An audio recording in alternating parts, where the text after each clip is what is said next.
Olá, muito boa noite a todos. Começa agora mais uma edição do programa A Verdade de 2015. Eu sou Hamilton Nogueira e nosso tema para bate-papo hoje é o cenário econômico atual. Na pauta, Ceará e Brasil. Fique atento, o programa A Verdade está no ar.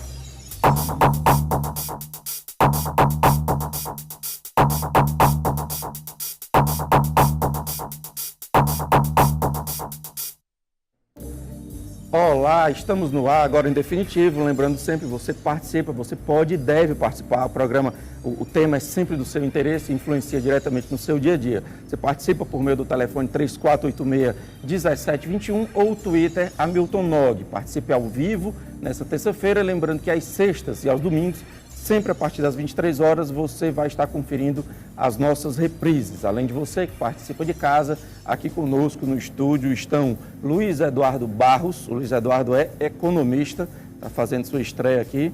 Conosco de volta João Jaime, deputado João Jaime, é deputado estadual pelo DEM, Democratas do Ceará. Conosco também na estreia Maia Júnior. O Maia Júnior é diretor do Sindilojas e presidente da ACEForte, uma associação de empresários do centro de Fortaleza. E conosco, mais uma vez, nosso amigo Alexandre Damasceno, que é doutor em economia, além de gestor público. Senhores, muito prazer recebê-los, imensa satisfação de estar aqui conversando com todos vocês, todos os senhores novamente. Queria só começar A Verdade de hoje fazendo o registro e o agradecimento ao artista plástico Eduardo Frota, ali, aqui. Eduardo Frota, é isso. Eduardo Frota é um brilhante artista plástico cearense, ele dignifica o Ceará, uma pena que o Ceará não saiba da existência dele, mas a gente nunca teve um tempo que precisou tanto refletir, tanto pensar e consumir coisas que nos levem a pensar, coisas menos prontas. Senhores, enfim, cenário econômico brasileiro, eu queria começar aqui com o Luiz Eduardo. Você falava ali antes da gente começar em que era gravíssimo. Exatamente. Realmente é assim que você define o cenário atual? Mas é importante colocar para a população que, como tudo no mundo, tem dois lados. A situação econômica atual é muito grave, por força dos desacertos da política econômica do governo passado, que é o mesmo, certo. E agora estão tentando consertar com o Joaquim Levy. Esse é o fato. Agora, algumas coisas estão surgindo ainda que podem nos dar alguma esperança. Uma delas é o Joaquim Levy, o Ministério da Fazenda, que está tentando acertar a mão numa política ante esse governo que está aí. É uma política diferenciada, quer dizer, eu acho que é uma revolução. Isso é bom. Outro aspecto positivo, o dólar alto, eu acho que, se observar, todos os países que cresceram no mundo tiveram a moeda desvalorizada. Nós precisamos dessa moeda. Mas essa semana já deu uma queda grande. Não é grande. Estava em torno de 3,30, já está perto de 3. Sim, mas vai ficar oscilando entre 3 e 3,50. Tá. Vai ficar oscilando aí. Certo. Se passar disso aí, poderá passar por forças especulativas que, por sinal, já estão presentes. Certo. Já tem gente já sinalizando, principalmente no mercado financeiro, que eles estão querendo isso. Na verdade, o pessoal do mercado financeiro gosta disso. Quanto mais especulação, melhor, porque pode ganhar dinheiro. Você ganha na baixa e na alta, né? Ganha na baixa e ganha na alta. É a oscilação que leva o lucro. De R$3 é o valor, vamos dizer, histórico do real em relação ao dólar. O dólar está se valorizando por força da economia americana. Mas esse ano, esses dias, foi um fato, uma informação do mercado financeiro americano. Que o nível de desemprego lá aumentou um pouco, então diminuiu um pouco. Esfria. Sim. Mas, quer dizer, baixa de 3,30 para 3,25. Você está dizendo que são características externas que estão oscilando aqui? Estão oscilando, não é por nossa culpa. Por isso é que nós temos que compreender que não adianta fazermos nada. Vai subir de qualquer forma. Tá. O que nós podemos é aumentar a indústria para oferecer os produtos que eram importados antes, ou mesmo, se possível, exportarmos. Aquele patamar de voltar abaixo de 2, 1,86, não mais? Ilusório, isso é ilusório. Tá. E onde é que está o gravíssimo? O gravíssimo é que o governo está estourado nos limites. Por exemplo, agora nós temos um problema sério de infraestrutura e nós temos as principais operadoras de infraestrutura praticamente imobilizadas por causa da Lava Jato. Aí já não é econômico, é político que influencia no mas aí econômico. Isso vai... Criminal. O reflexo criminal. É criminal. Mas tem um reflexo econômico. Então isso tudo gera outra coisa. Se as empreiteiras não pagam, Bradesco e Itaú começam a ter dificuldade. Se o Bradesco e Itaú tem dificuldade, deixa de emprestar às empresas que estão bem. Que deixam de ficar bem porque não tem mais um empréstimo. Então, quer dizer, é uma coisa... nós estamos vivendo uma economia interconectada que fica difícil, daí a razão do gravíssimo. O deputado João Jaime, o Joaquim Levy já demonstrou que tem liberdade para trabalhar, digamos assim, ou ainda estamos com medo dessa atuação? Eu acho que não, tem ainda comprovação de que ele tem essa autonomia. Ultimamente, a última semana, a presidente Dilma tentou demonstrar uma intimidade com ele, mas é muito claro para todos nós que eles não falam a mesma língua, nem ela com ele, nem o partido dela, né?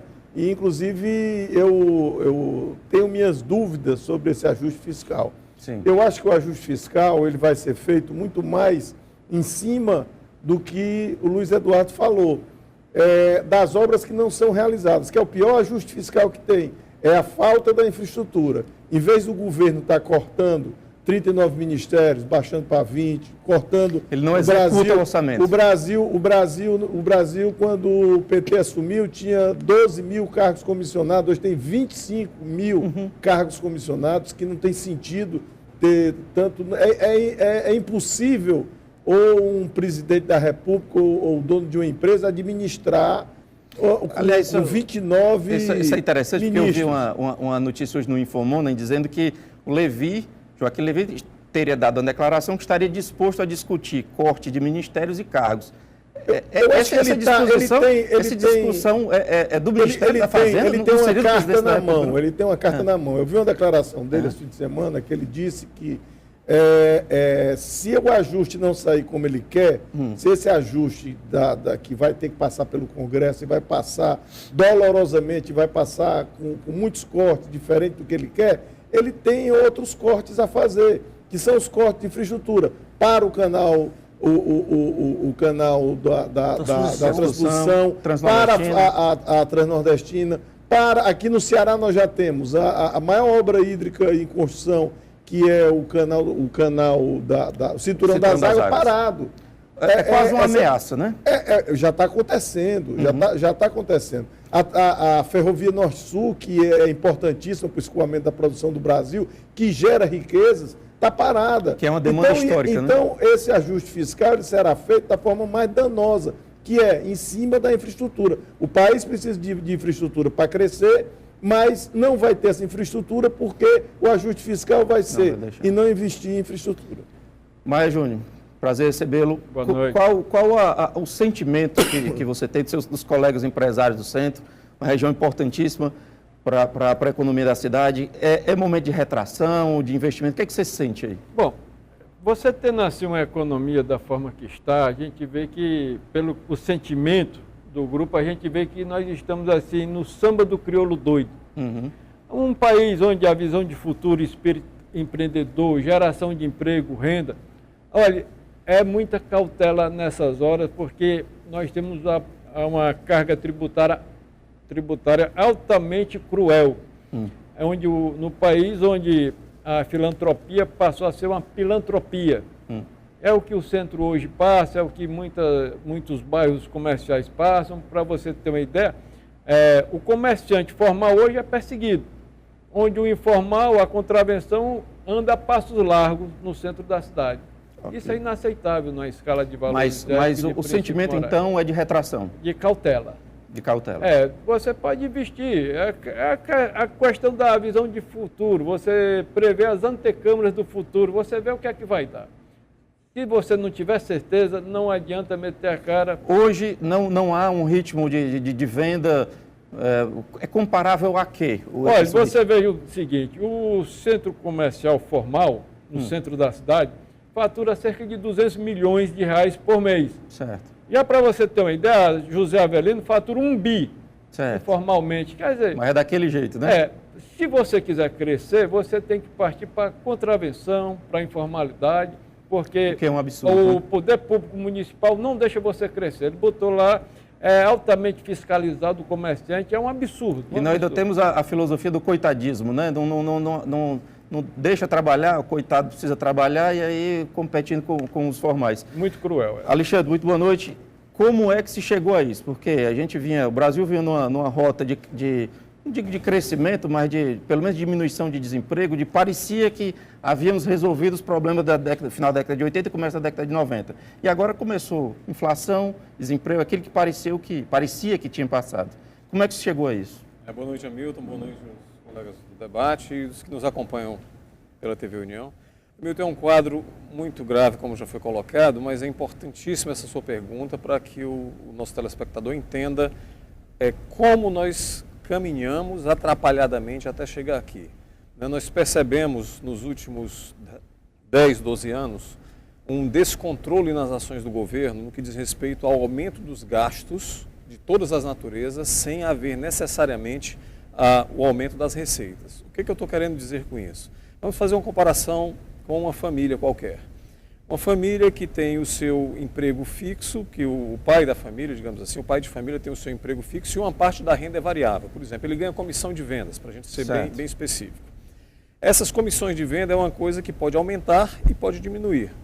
Então, quando essa comissão de venda está crescendo, na família existe o cuidado de não contar sempre com esse dinheiro, porque essa comissão um dia pode diminuir. E o governo, na minha visão, não fez isso. Isso vamos voltar ao governo Lula. Você está falando de 2014? Estou falando do governo Lula. Okay. O que aconteceu? O Brasil vinha anteriormente numa escalada inflacionária muito grande, houve um arroxo necessário feito pelo governo Fernando Henrique Cardoso, porque as contas públicas estavam muito desarrumadas e nós, servidores públicos, inclusive, fomos muito afetados na época, mas era o mal necessário. Nós chegamos a ficar 5 ou 6 anos sem nenhum centavo de reajuste e houve um aperto muito grande econômico para que o Brasil pudesse ser saneado. Com a entrada do primeiro governo Lula, houve aquela tentativa de ampliar rapidamente os programas sociais e algumas benesses para grupos que não deveria ter acontecido. Programas sociais em cima do estabelecimento e rápido crescimento do Bolsa Família, que juntou todas aquelas facilidades, aqueles benefícios sociais que eram importantes, mas juntou-se aquilo tudo e aumentou-se rapidamente. E algumas facilidades que foram dadas, inclusive, para para outros países, como, por exemplo, a entrega da refinaria na Bolívia, como, por exemplo, o perdão da dívida de países mais pobres que o Brasil, os financiamentos dados pelo BNDES, algumas desonerações que o governo deu para piorar a entrada de receita. E isso se agrava em 2014? Isso causa um efeito muito grave. Veja só, o governo começou a gastar muito, arrecadando bastante. Então, hoje, essa crise é consequência disso? Consequência disso, uma vez que nós temos a arrecadação caindo, o cenário internacional não é tão bom para o Brasil vender, para exportar. Eu sei que é uma pergunta talvez muito apressada, mas quem está em casa tem certeza absoluta que se faz essa pergunta.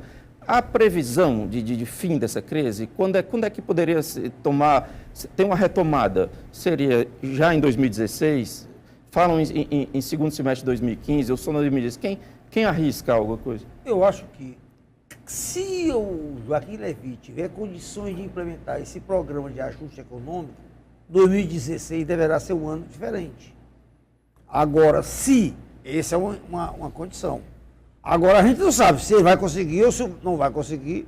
Depende, então pode. Hoje em dia, está em aberto a sua negociação do ajuste fiscal com o Congresso Nacional talvez seja o primeiro passo disso, ou não?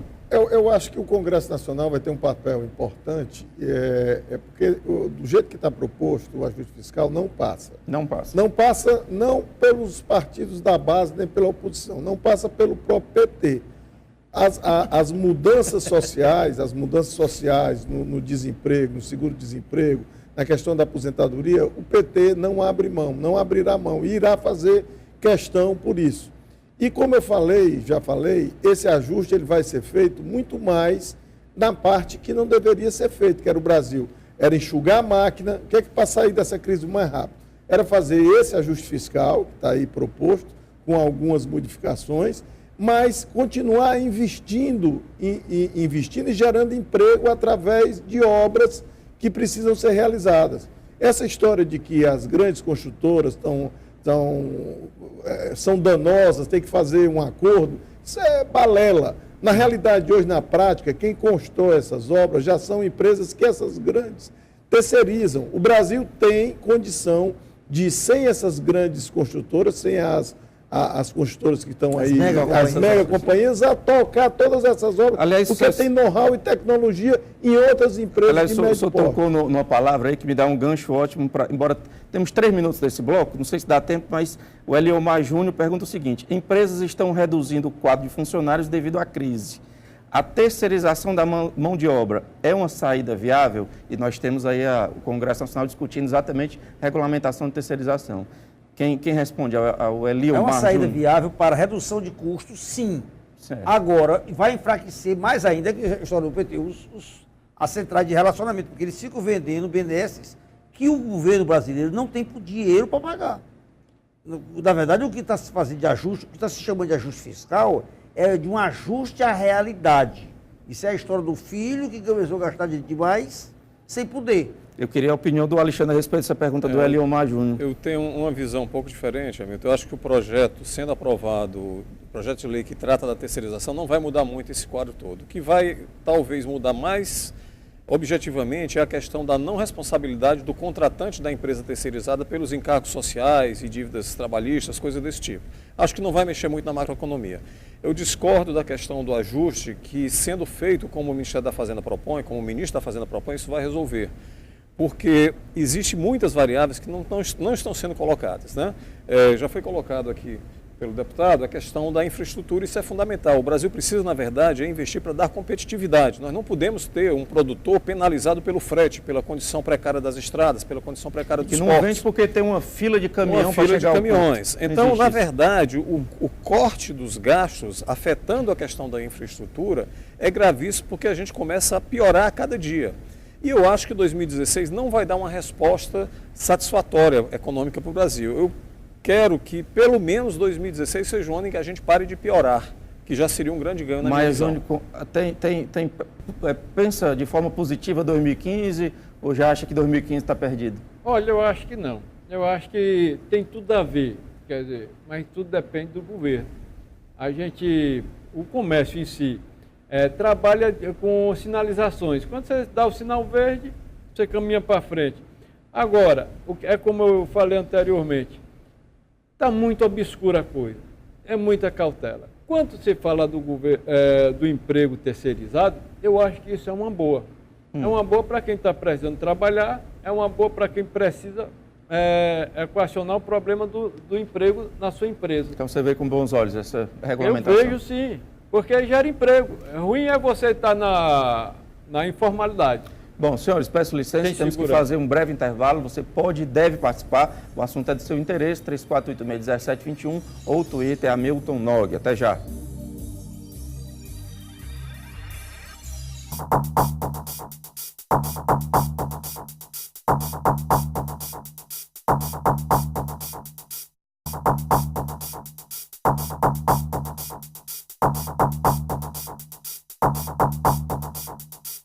Olá, estamos de volta, segundo bloco do programa Verdade, hoje falando sobre o cenário econômico atual, Brasil e Ceará. Você participa, 3486-1721 ou o Twitter é Hamilton Nog. Participe ao vivo nesta terça-feira, lembrando que às sextas e aos domingos, sempre a partir das 23 horas, você vai estar conferindo as nossas reprises. Além de você que participa de casa, aqui conosco no estúdio estão Luiz Eduardo Barros, o Luiz Eduardo é economista, conosco também João Jaime, que é deputado estadual pelo DEM, do Ceará, Maia Júnior conosco, diretor do Sind Lojas, presidente da ACEFORTE, que é a Associação de Empresários do Centro de Fortaleza, e Alexandre Damasceno, que é gestor público e doutor em economia. Senhores, a gente tem já várias participações aqui no Twitter. Enquanto eu me organizo aqui para ler, eu queria saber se alguém é a favor da independência do Banco Central, que é outro tema que vai e volta a pauta. A favor?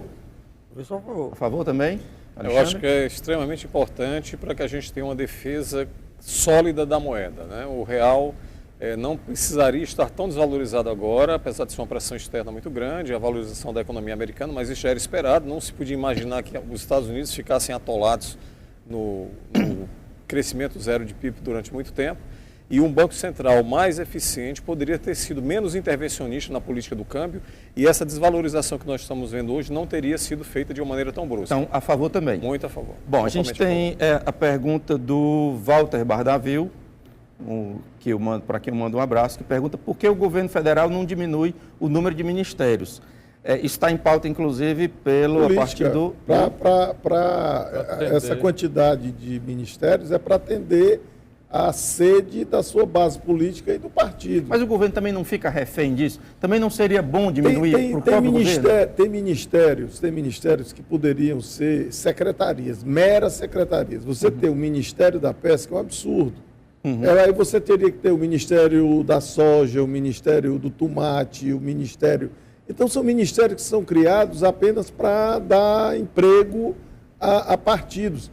Tem vários ministérios, Ministério do Negro, Ministério da... se você fizer uma pergunta, 99,9% dos brasileiros não vai conseguir dizer nem o nome dos 39 dos ministérios. Eu, que sou deputado, não sei. Se você me perguntar, talvez eu diga aqui uns 20. Então, tudo isso foi criado ao longo desses 12 anos de governo do PT para dar emprego, sem se falar que o partido vive de doação. Cada empregado, cada ministro desse nomeado, cada funcionário público nomeado que seja filiado ao PT e é obrigado a ser filiado ao PT, ele paga uma taxa, que essa taxa é de dinheiro público para o partido. Deputado, ainda sustentar o partido e a base. Nessa linhagem aqui, nessa linha que nós estamos indo, o Alexandre Frota pergunta qual o exemplo dado à população pela Assembleia Legislativa no sentido de redução dos gastos. Olha, a Assembleia Legislativa do Ceará é a Assembleia, eu não diria a mais, mas uma das mais abertas do Estado do Ceará. Nós temos televisão, nós temos rádio para as pessoas acompanharem. Uma das falhas que eu acho do eleitor é que hoje, não só com rádio, televisão que a Assembleia tem, mas com as mídias sociais, Instagram, Facebook, Twitter, votar no deputado e acompanhar o trabalho dele. O seu mandato. Todas as assembleias, vamos dizer, quase todas, 90% das assembleias têm carro, cada deputado tem um carro. Nós não temos carro, nós temos uma cota para que a gente possa exercer o nosso trabalho, que ela, diferentemente de outras assembleias que fixam a cota que querem, nós temos 75% do que é um deputado federal. Isso é um dos poucos estados que estabeleceu um limite de gastos. E se eu fosse falar em outros exemplos aqui, seriam muitos. É uma assembleia, a única assembleia que tem uma universidade. Então, dinheiro que poderia estar sendo gasto de outra forma, está sendo gasto numa universidade do parlamento que treina funcionários, que agora vai treinar gestores públicos. Então, tem atividades que a Assembleia tem, é um trabalho muito interessante. Eu queria só, chamando aqui o Maia para a discussão, Maia, os empresários do centro têm interlocução com a prefeitura? Essa estrutura conversa com o empresariado para dizer o que eles estão necessitando ou não? Tem, é por parte. Você veja o seguinte, antigamente, você tinha uma CDL que frequentava o centro da cidade. Desde a época do Clóvis Rolim, Pio Rodrigues, hoje não. Hoje o presidente da CDL é um supermercadista. Ele não tem o mesmo sentimento do lojista. Ok. Aí o linguajar já é outro. Ele já acha muito bonito, quer dizer, o ambulante na porta da loja do empresário. E eu disse, leve isso para a calçada do supermercado, para ver se é bom mesmo. É uma concorrência cruel, né? Você está compreendendo? Quer dizer, a prefeitura, para você ter uma ideia, ele sinaliza que vai conversar com a gente, mas ele só conversa com um grupo, que não resolve. E aí a coisa passa. O Alexandre queria comentar? Eu queria voltar à questão, Hamilton, da pergunta do telespectador quanto à questão da Assembleia Legislativa, o que fez para reduzir os seus gastos. Eu queria colocar que não só a Assembleia Legislativa do Ceará, mas o Alexandre Frota. E o Alexandre Frota. Todas as casas legislativas, elas não têm como obrigação só garantir o bom uso e até a redução de eventuais desperdícios do seu orçamento próprio, mas sim da máquina do Poder Executivo. Então, se a gente vê o Poder Executivo Federal com tanto desperdício e a gente critica tanto o que está sendo feito, existe, de certa forma, uma conivência do Congresso Nacional em relação a isso. Se nós vemos o governo do Estado do Ceará desperdiçando recurso público com inaugurações milionárias, com obras que não são prioritárias e outras coisas mais, existe uma conivência, sim, da Assembleia Legislativa. É um dever do parlamentar. Que é mais danosa do que a própria economia que ela poderia fazer. Isso. Então, veja só, não só quando não fiscaliza e vem a trazer a público, por meio de CPIs ou qualquer coisa, os desmandos do Poder Executivo, mas quando também aprova leis e medidas que enfraquecem esse poder de fiscalização, como nós vimos recentemente a redução do número de auditores do Tribunal de Contas do Estado. Como nós vemos a escolha dos conselheiros do Tribunal de Contas do Estado ser escolhido por uma questão essencialmente política. Uma troca de favor. Tanto a Câmara Municipal de governador. Né? Então, tanto a Câmara Municipal como a Assembleia e Congresso teriam um papel muito mais importante do que simplesmente economizar o seu recurso, que eu acho que tem que ser feito. Ainda, voltando para o cerne da questão, que é a crise, que é o momento econômico. Pergunto para o Eduardo, o Brasil cresce, vai 0,1%? O Ceará cresce bem mais, né? E o Ceará mais de 4%. Isso. O Ceará está imune a essa crise? A gente não vai perceber o desdobramento da crise, na sua opinião? Não, porque tem que entender que é proporcional. Quem está crescendo a 4%, agora vai levar uma freada, vai baixar para 2%, para 1%. É para quem está 0%, vai para meio, para negativo, né? Quer dizer, de qualquer modo, nós vamos sentir, nós não somos... não existe essa utopia de você estar bem num ambiente ruim. Nós estivemos bem, estivemos melhor do que o país quando o país estava bem. Provavelmente pode até estar pior agora. O André Luiz faz uma observação aqui que eu já ouvi outras vezes e que é muito interessante. Os números sobre o desemprego nunca foram reais, diz ele. Porque nunca, pelo que eu entendo aqui, ele está dizendo que contabilizaram o Bolsa Família. Eu já ouvi essa insinuação, essa história. A medida de desemprego... Tem sentido? A medida de desemprego no Brasil, ela produz um número que para mim é surreal. Se você procura o Cine a primeira vez, você é cadastrado como desempregado. Certo. Se você procura a segunda vez, você volta para a estatística. Se você não procura mais, porque acha que não vai arranjar emprego, ele considera como empregado. Isso já é uma questão. Voltando aqui para o que o Eduardo disse, eu diria que há crescimentos com qualidade e há crescimentos com menos qualidade. Esse crescimento de 4% é um crescimento com menos qualidade. Estados Unidos ou uma Europa crescer 0,5%, com toda a infraestrutura que tem, é uma coisa. O Brasil ou a China crescerem 7%, 8% é outro. Eles já têm tudo. As nossas demandas históricas todas param, né? Aqui, o que é que eu acho que esse crescimento surpreendente, apesar de você não ver visualmente industrialização ou de aumento significativo para que o Ceará cresça 40%. O Banco do Nordeste recebe uma determinação para distribuir dinheiro e vai ao interior com o Pronaf fazer empréstimos, chama as pessoas, mesmo tendo seca, para emprestar dinheiro para comprar animais. E esses animais são alugados, eu já fiz essa denúncia.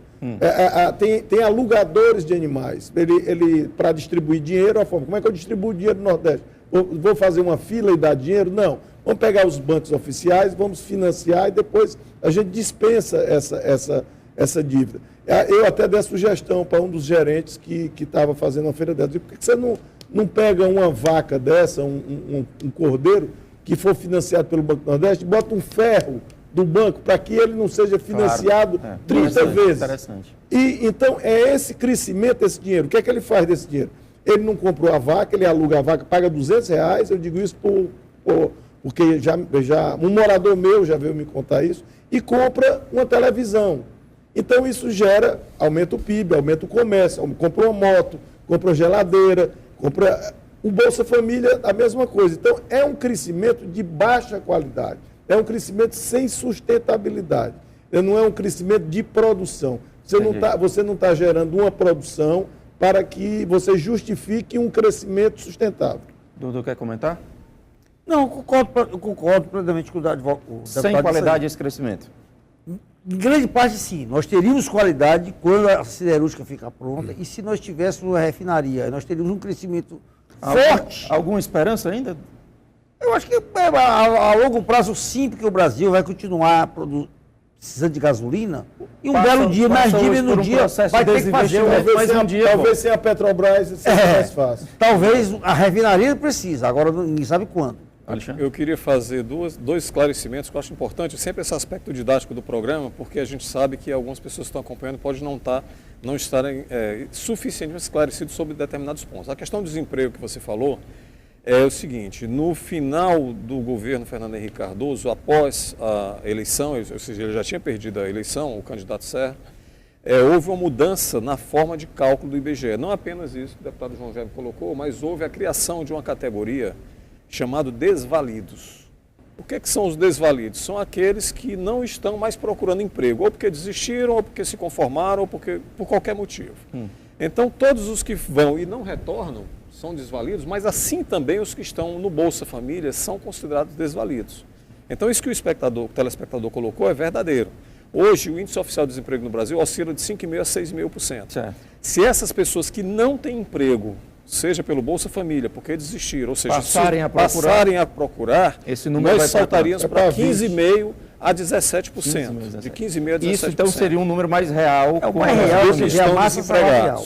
Né? Massa salarial. A massa salarial é que precisa ser acompanhada, Sim. que é a soma de todos os salários que estão na economia. Porque se há efetivamente emprego, a massa salarial aumenta. Hoje, no centro da cidade, há desemprego, Maia? Assim, você vê, o centro congrega 68.490 empregos diretos de carteira assinada. 68 mil. 490. Mas temos uma defasagem por mais de 15 mil desempregos formais por conta da Feira Livre instalada embaixo das marquises das lojas o ano inteiro no período do horário comercial. Para você ver, a gente tem um descrédito com o governo, aqui respeitosamente, falando aqui ao lado do deputado. Eu admiro muito, por exemplo, o centro de eventos. A gente bate palma. Eu bato palma até para o aquário. Mas com o centro da cidade, tudo acontece o contrário. Você lembra, você pode puxar aí no Google, o metrô do centro prometia levar 400 mil pessoas por dia por centro. Hoje não leva 20. Só trocaram os trem. Quebrou a Avenida Tristão Gonçalves todinha, quebrou. Tudo que era de lojista lá na época quebrou. Aí você veja o seguinte, uma reforma do Cine São Luís, 15 milhões e cacetada. A gente sabe, a gente tem uma noção da coisa. Uma reforma no centro, estão pedindo aí, já está aí ouvindo a conversa, eu já acho que isso é propaganda eleitoral, 300 milhões de reais. Meu amigo, para você enterrar uns fios, não é para a prefeitura pagar, a prefeitura tem que chamar a coisa e dizer, olha, você tem tantos dias, tantos meses para fazer a fiação embutida. Senão, ou a partir de hoje não passa mais nenhum fio, ou é embutido ou eu chamo a concessionária. Chega a GVT lá na rua Guilherme Rocha, na rua Liberado Barroso, e quebra a rua. Aquele calçadão que foi construído com a cerâmica Gaio. Aí ele depois bota só um cimentozinho que depois sai. Não, tem que chamar a GVT e dizer, olha, você tem que reconstruir o que você quebrou. Okay. E da melhor qualidade. Quer dizer, é uma desqualificação do poder público. Aí tudo gasta mundos e fundos, talvez mais fundo do que mundo. Deixa eu voltar aqui para o Alexandre, que tinha mais um ponto em aberto. O segundo ponto que eu ia colocar, Milton. Quando se fala que o Ceará cresceu acima da média nacional, é muito importante saber o que se mede com o crescimento do PIB. Na verdade, é o aumento da criação de riquezas, entre aspas, que aconteceu naquele período. Ou seja, quando se está fazendo uma obra com recurso federal, isso vai contar para o PIB. Aquele gasto que muitas vezes é para uma construtora que é de fora. Que os empregos nem sempre são gerados aqui. Os investimentos feitos com empréstimos, e foram muitos nos dois governos CID, isso conta também, obviamente, para crescer. Mas isso, como a qualidade foi colocada aqui, essa qualidade desse investimento não é significativa porque ele não está sequer passando para a população. Não é só que ele não é produtivo, ele muitas vezes não chega no cidadão cearense. Então isso é muito complicado. Então quando você diz que cresceu, na verdade foi o dinheiro que circulou, mas isso não implica necessariamente na melhoria de vida das pessoas. Temos uma discussão no parlamento hoje importantíssima e que eu queria a opinião de vocês, que é a mudança no indexador das dívidas. Isso por um lado compromete o ajuste fiscal, em teoria é ruim, por outro lado libera mais dinheiro para os estados, que é bom. Onde é que está o ajuste fino aí? A gente tem que torcer por quê? Penaliza aqueles que cumpriram o seu papel. Aqueles que pagaram, mas não ajuda aqueles que não cumpriram? Mas aí é o velho ciclo vicioso. Quer dizer, é melhor você não pagar imposto e esperar um refis. Porque um dia vem É melhor você né? não cumprir, não pagar seus empréstimos, porque o juro vai diminuir. Mas mesmo num momento tão difícil, não seria importante para injetar dinheiro na economia? Mas só que isso não é não é pontual. Isso é recorrente, é cultural. Então os governos e as próprias empresas se utilizam disso. Eu não vou pagar meu imposto, vou aplicar aqui no mercado financeiro, porque vai vir um refis. Quando vier um refis, o dinheiro está provisionado, eu vou lá e quito numa situação de vantajosa para mim. Então, se isso fosse pontualmente porque nós estamos passando por uma crise, seria interessante. Mas da forma como está sendo colocado, eu acho que não. Posso discordar? Penaliza quem é. À vontade. Eu acho que não, viu, deputado? O senhor tem que ver que quem paga, o sujeito nunca gosta de andar na marginalidade. Quando ele pode, ele paga. Quando ele não pode pagar, que depois ele pega um refins, que ele tem condição de voltar a sobreviver, isso é um alento que dá. Olha, isso é muito cruel. Nós temos uma carga tributária altamente cruel com a sociedade empregadora, com a sociedade de visão de futuro, quem gera riqueza e renda, emprego. Aí, de repente, você atrasando, você não entra em promoções, concurso para fazer obra para o governo, essas coisas. Você tem que estar sempre em dia, mas quando você não pode, paciência. Mas agora nós estamos falando de dívidas do Estado. Do Estado do Ceará. Do Estado. O Ceará pagou suas dívidas, não vai ter benefício. Não vai ter. E os estados que não pagaram vão ser beneficiados. Quer dizer, o Estado do Ceará, que cumpriu o seu papel, ele não vai ter nenhuma vantagem. O Estado de São Paulo, que não cumpriu, Minas Gerais, Rio de Janeiro, esses vão ser os mais beneficiados. A cidade do Rio de Janeiro vai ser a mais beneficiada. Alexandre também vai na linha de discordar. O problema é que você vai criando essa cultura de deixar para depois sempre, como foi colocado. Né? Você vai criando uma escola dos maus pagadores. Mas no momento não poderia, mesmo sendo algo enviesado, não ajudaria? É uma lei, então ela vai acabar passando. O que o Joaquim Greve pode fazer é demorar um pouco mais. Esse parece que o objetivo do governo é levar para 2016, né? Em benefício, desculpa, Milton, não tocar nesse ponto, mas em benefício de quem pagou corretamente, o que se pode fazer é dar um estímulo para que haja condições de desenvolver além. Por exemplo, se você tem uma fatia de investimento do governo para obras públicas federais, olha, você pagou, não vai ser beneficiado, nós vamos investir mais na infraestrutura do seu Estado. Mas isso não está se colocando em discussão no Congresso, infelizmente. Peço licença aos senhores, temos que fazer mais um breve intervalo. Você pode e deve participar. 3486-1721 ou Twitter é Hamilton Nog. A gente volta já para o último bloco. Até já.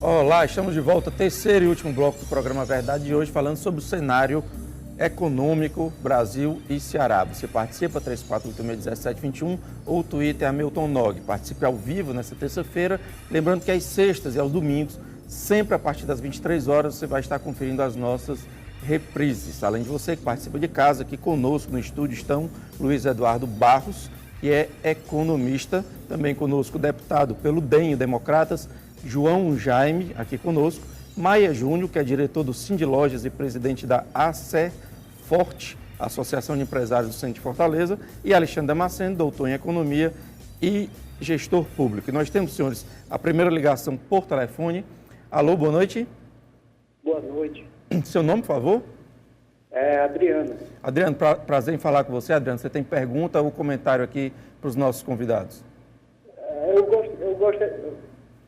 Eu gostaria de saber como é que vai ficar o mercado em relação a essas empreiteiras que estão no momento aí. Ótima pergunta. Sendo julgadas e tudo. Tá. E temos a Queiroz Galvão, temos a Galvão, Ok. Todas essas empresas que fazem as grandes obras do país e de todos os estados. Perfeitamente, Como é que Adriano. vai ficar essa relação? Porque tem muita empresa, inclusive cearense, que trabalha terceirizado juntamente com essas empreiteiras. E aí, como é que vai ficar a relação dessas obras? Entendi perfeitamente a sua pergunta. Agradeço mais a sua participação. Ligue sempre que puder e quiser. Quem é que responde é o Adriano, quem entenderam o questionamento dele? Entendi sim, Milton. Na minha visão, não vai mudar nada muito significativo. Está havendo um esperneio dessas empresas por conta do momento em que pagamentos de órgãos públicos e de empresas estatais como a Petrobras foram sustados por conta dessa operação, que é fundamental, diga-se de passagem, e isso causa um problema de caixa e já tem algumas entrando em recuperação judicial, que é uma espécie de moratória feita por uma empresa, né, guardada as proporções de um país e de uma empresa. Acho que não vai mudar muito significativamente, até porque o Brasil é mais um dos países em que as águas só desagam para o mar. Né? Então, sempre pela massa de salários que essas empresas envolvem, pela importância que elas têm estratégica na geração de empregos, dificilmente vai se deixar que uma situação se comprometa a ponto do fechamento delas. Eu queria só complementar o Alexandre, disse que ele tem razão.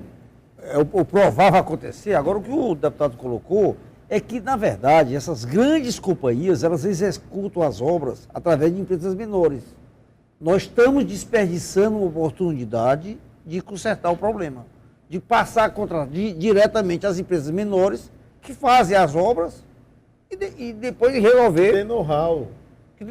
Na verdade, não é as grandes companhias que executam, são pequenas e médias empresas que executam. Então, nós temos, eu acho que nós vamos, concordo com você, mas por um defeito nosso.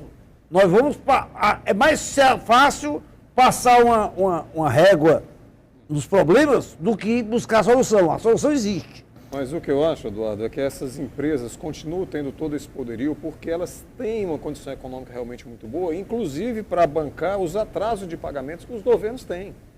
Então, no momento em que você tiver várias empresas executando obra, que seria melhor porque você tira os overheads, né? Você tira aqueles por fora, aquelas margens absurdas de lucro, mas quando você tiver diversas pequenas empresas, se o governo atrasar os pagamentos, como infelizmente é prática no Brasil, essas empresas não vão ter condições sequer de honrar os seus pagamentos dos trabalhadores.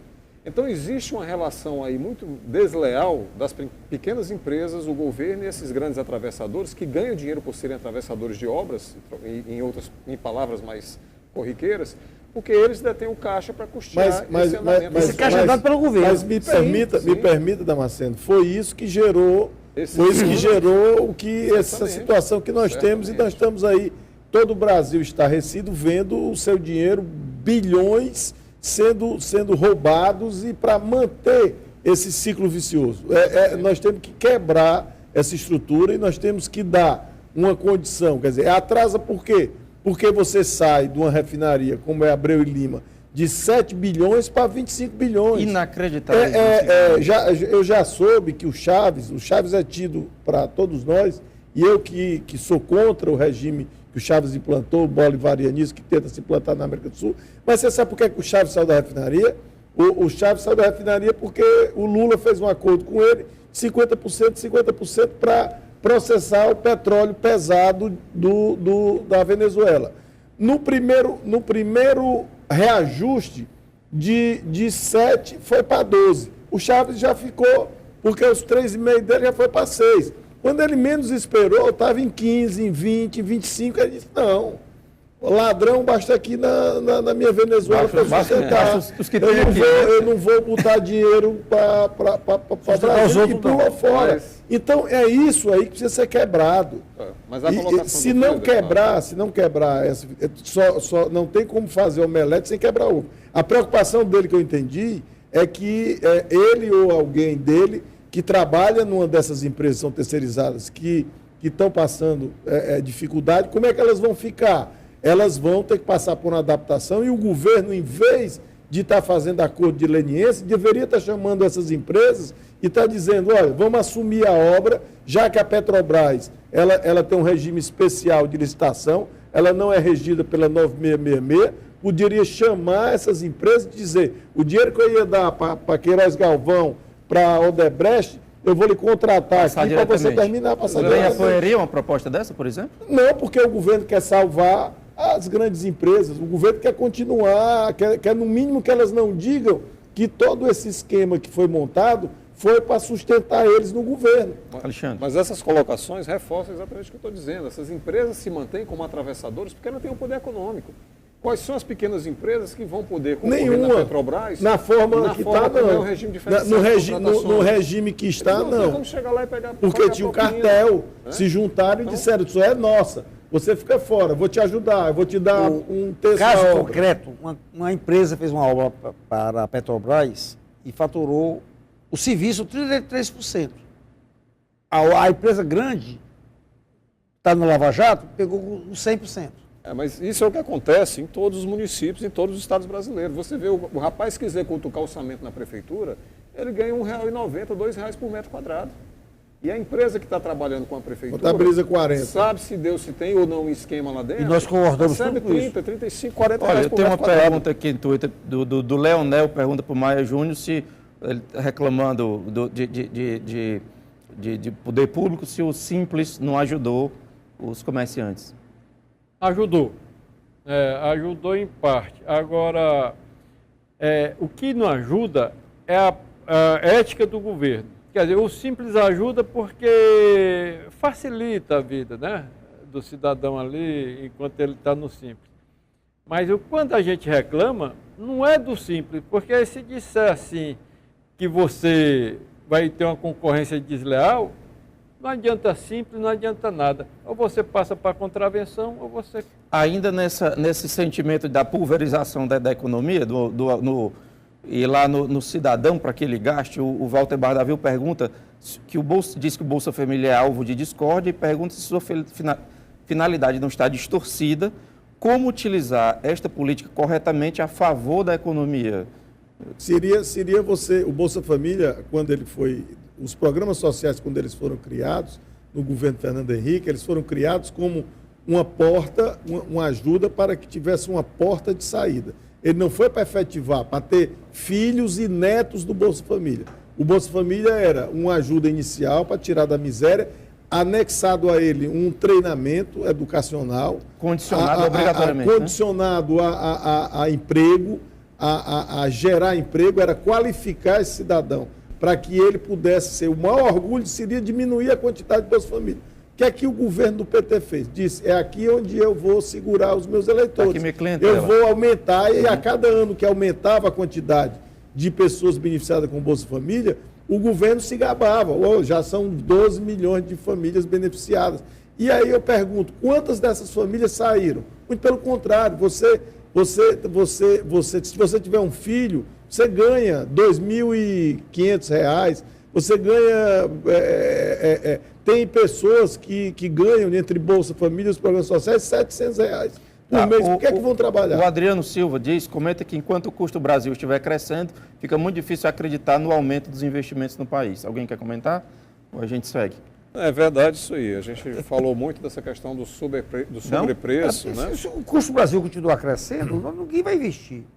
Isso é um... O problema no Brasil hoje é que os que trabalham não dão, a renda dos que trabalham, a produção dos que trabalham não dá mais para pagar aqueles que não trabalham. Voltando um pouquinho para a questão do parlamento, que está muito confuso e está muito turbulento, o que a gente percebe, o Alexandre acompanhou muito de perto isso lá no Senado, é que busca-se sempre o entendimento das coisas. E quando não há entendimento, vai empurrando a matéria para frente e muitas vezes não é votado. Eu prefiro até que seja votado e que perca ou ganhe, mas que se resolva, né? E a gente está na pauta aí a independência do Banco Central, estão falando da questão do ICMS, enfim, com essa falta de alinhamento entre Palácio Planalto, Senado e Câmara, vocês não acham que a gente dá para tirar alguma coisa? Não, benéfico. Pronto, é isso que eu acho. Porque benéfico. vão para a briga e vão para o voto para ver o que é que dá, ao invés de estar procurando entendimento que não chega nunca. Concorda com isso? O que eu temo, Hamilton, é que essas cisões sejam essencialmente motivadores de uma nova composição. Ou seja, vamos brigar aqui para que se chegue num determinado contexto político que interesse a todos os agentes que estão envolvidos. Mas no meio do caminho vai havendo sessões e votações. Esperamos que haja avanços, né? Porque se as coisas principais ficarem travadas como moeda de troca para que na hora de se negociar qualquer tipo de apoio, isso acontece em todas as casas legislativas contra os executivos, infelizmente, no Ceará a gente viu isso aqui. Espero que hoje a oposição se mantenha firme como está trabalhando de uma maneira equilibrada, de uma maneira sóbria, de uma maneira muito clara. Mas, infelizmente, em muitos casos, cria-se a dificuldade até se poder vender a facilidade. Como regra, isso é muito bom, desde que a agenda oculta não seja uma agenda negativa, e sim uma agenda de tentar realmente levar os temas à discussão. O que me preocupa agora é que o parlamento está se rebelando não por discordar da política federal, mas por querer vender caro o seu serviço. Isso é que nos preocupa, porque nós não vemos uma proposta ideológica de... Nós queremos um país melhor, nós queremos mais benefícios para o parlamento. Então, bom, sem querer discordar dessa assertiva, a gente sempre pede uma redução do número de ministérios. E agora isso está sendo colocado pela mesa da Câmara. Isso não é bom? É bom. Então, forçou bom, a barra aí. e eu creio que o patrocinador disso, que agora, o patrocinador mais forte disso é o PMDB, ele deu exemplo. Ele não recue nessa posição. Ele tem várias pautas com o governo. Ele quer os 20 partidos.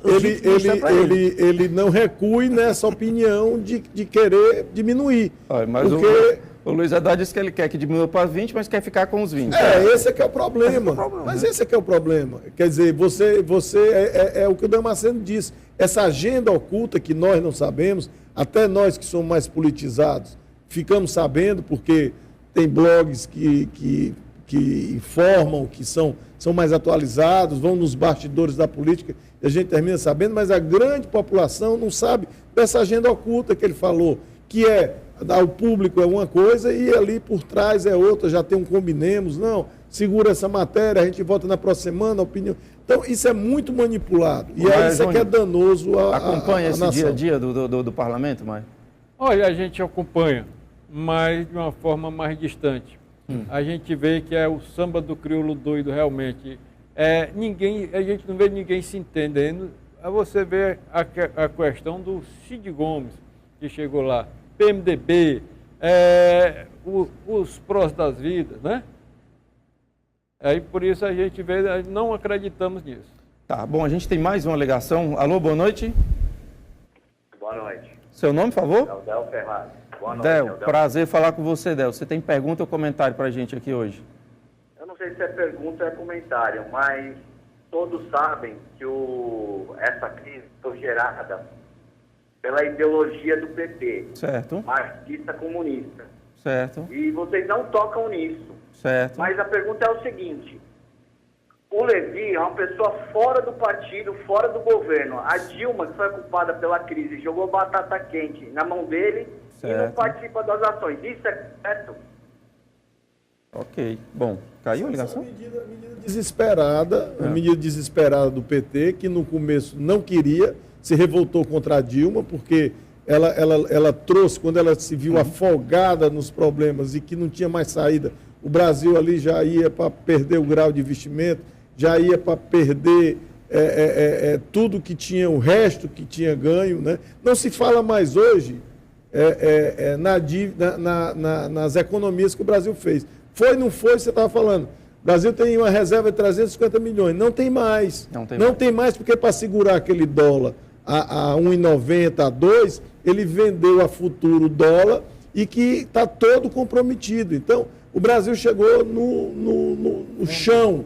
E a única forma que tinha era trazer uma pessoa de mercado. Foi tentado o presidente do maior banco do Brasil, do Bradesco, que é o Trabuco, ele não aceitou, mas veio uma pessoa do Bradesco e porque, tipo, ou a gente faz isso ou nós vamos perder tudo. E o PT agora já começa a entender, tipo, assim que ele ajeitar, a gente desonera, a gente tira ele e faz tudo de novo. Senhores, o programa vai bem quando o tempo voa, né? E tem 2 minutos e meio ainda, eu não queria deixar de dar o tempo livre para cada um falar o que quiser democraticamente. Então, começa dali pelo Luiz Eduardo, por favor, 30 segundos, eu acho que à vontade.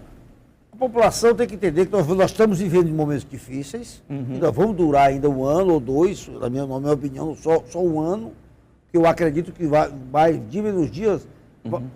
Nossa situação está tão difícil que eu acho que vai acabar se encontrando algum meio termo. Segundo semestre, piora ou melhora? Ninguém sabe. Não dá para arriscar. Não dá para arriscar. Não dá para arriscar porque vai depender muito de como as coisas vão evoluindo nesse ajuste. Por quê? Porque o Joaquim Levy está fazendo o que é certo junto com as pessoas erradas. Aí ninguém sabe se vai durar. Que bicho é que vai dar? Esse. Deputado, eu acho que o segundo semestre é pior. Eu acho que o segundo semestre é pior. Eu acho que 2016 poderá ter uma luz, vai depender do que vai acontecer na política, nos interesses, e vai depender muito da reação da população, que vai começar a perder massa salarial, perder emprego, como é que isso vai ficar. E, para me despedir, eu queria aproveitar aqui a oportunidade, hoje é o dia do jornalista, em seu nome, Hamilton, saudar a todos os jornalistas. Parabéns que eu recebo hoje, agradeço. A todos os jornalistas do Ceará e do Brasil. Muito obrigado, deputado. Precisamos aí de um modelo novo, pensar aí o jornalismo, pensar a comunicação, pensar a informação. Acho que é importante esse dia para jogar luz no tema. Mas, Júnior, por favor. Eu concordo com o deputado, mas a função do comerciante é acreditar. Nós temos que acreditar, mas com cautela. A gente não pode se antecipar muito. É sempre a palavra-chave, cautela. Ok, mas investir, não investiria. Com cautela, só quando for... Devagarinho. Isso significa investir promissor. pouco. Sem comprar meia chinesa. Sem Esse é exato. É uma história complicada, viu? Essa é a história de bastidores, viu?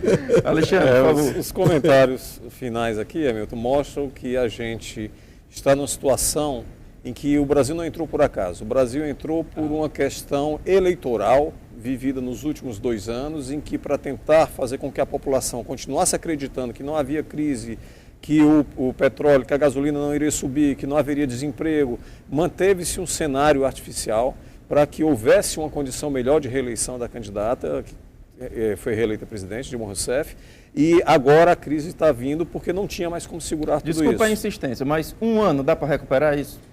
Não dá. Eu, como disse, espero que o final de 2015 e 2016 seja um período para a gente deixar de piorar, para começar a construir em bases mais sólidas, e era dessa forma que eu ia concluir. Se nós, cidadãos, não fizermos o que deixou de ser feito pelas entidades governamentais, que é conscientizarmos que tem que economizar energia, que tem que economizar água, que nós temos que fazer poupança para comprar à vista, para não entrar em crediário, se nós não fizermos o nosso papel econômico de indivíduos, não podemos esperar que o governo, tão impregnado da política que está, consiga fazer a economia então, rapidamente. Então você acha que em 2017 apenas? A depender do nosso comportamento como cidadãos, 2016 pode ser um ano melhor. Senhores, agradeço demais a participação dos senhores, foi um imenso prazer falar com vocês. Agradeço também a participação Alexandre Frota, Adriano Silva, Walter Bardavil, André Luiz, Eliomar Júnior e todos mais que participaram, que ligaram, que tuitaram. Terça-feira que vem tem mais a verdade, um novo assunto sério que faz diferença no seu dia a dia. Um grande abraço para falar com todos vocês. Um grande abraço e até a semana que vem. Tchau.